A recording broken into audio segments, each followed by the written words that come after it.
Malachi 1. Don't play with God's love. The Lord says, I have always loved you, but y'all ask, how have you loved us? Look at Esau and Jacob. Jacob I chose, but Esau I rejected. His land stays ruined, and no matter what he tries to rebuild, I tear it down. The world will see that my power is real, from one end of the earth to the other. If I'm your father, where's my honor? If I'm your master, where's my respect? Y'all bring weak, worthless offerings to me and then ask, what's wrong with that? You wouldn't give your governor a sick, crippled animal, so why bring that to me and expect a blessing? Try giving that to your leaders and see if they'd be cool with it. But you want me to accept it? Number. I'd rather someone shut the temple doors than let this disrespect keep happening. I don't just want empty rituals. I am a great king and the whole world will know my name. But instead of treating me with honor, you act like worshiping me is a burden. You bring me the leftovers, the blind, the lame, the sick, and think I don't see it? Cursed is the one who promises to give their best but then brings me trash instead. I am a great king, and I won't accept fake honor. Moral of the story. God deserves our best, not our leftovers. You can't fake honor with him. He sees your heart. If you truly love him, show it with real respect, real worship, and real obedience. Malachi 2. Honor God or face the consequences. Listen up, priests. This warning is for you. If you don't take my name seriously, if you keep disrespecting me, I'm gonna send a curse on you. You've already been cursed because you refuse to listen. I made a covenant with Levi, a promise of life and peace. He honored me with reverence, taught my truth, and led people the right way. But y'all, you've turned from my ways. You cause people to stumble instead of guiding them. So now, I'm making you despised in front of everyone because you don't uphold my truth. Ain't we all from the same God?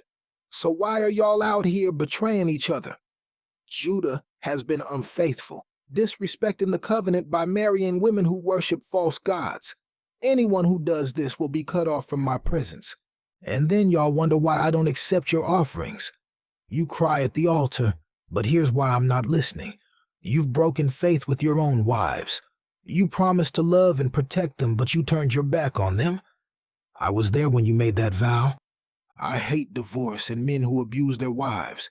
So guard your heart, be faithful, be loyal, and stop acting recklessly. You've been saying, God don't care about justice. He's fine with evil people. But y'all don't realize, I'm watching everything. Moral of the story. If you claim to follow God, take him seriously. Honor him with your actions, be faithful in your relationships, and stop playing games with justice. God sees everything, and he will hold you accountable. Malachi 3.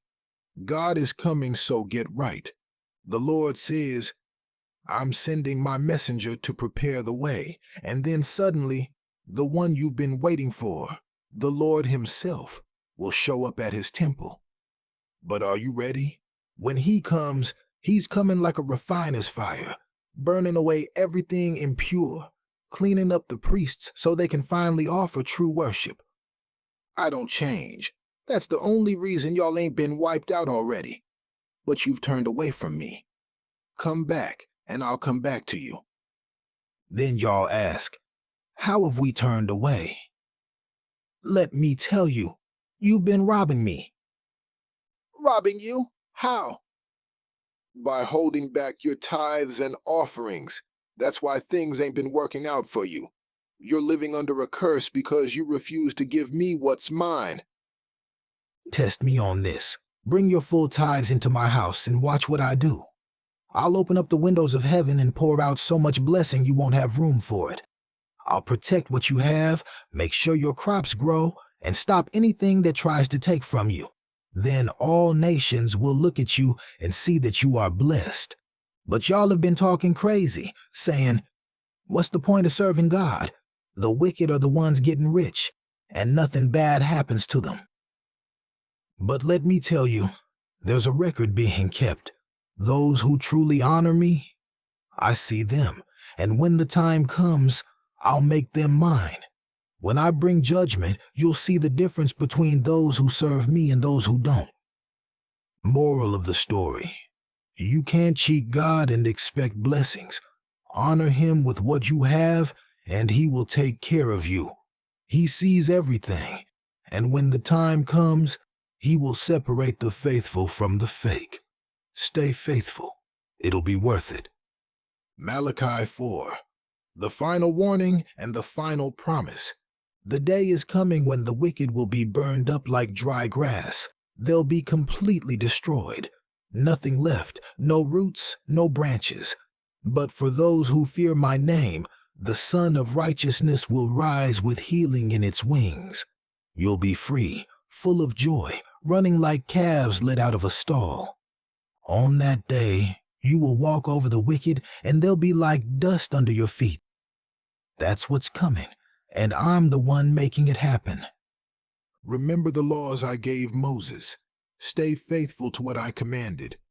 Before that great and terrible day comes, I'm sending Elijah to turn people's hearts back, fathers to their children, children to their fathers.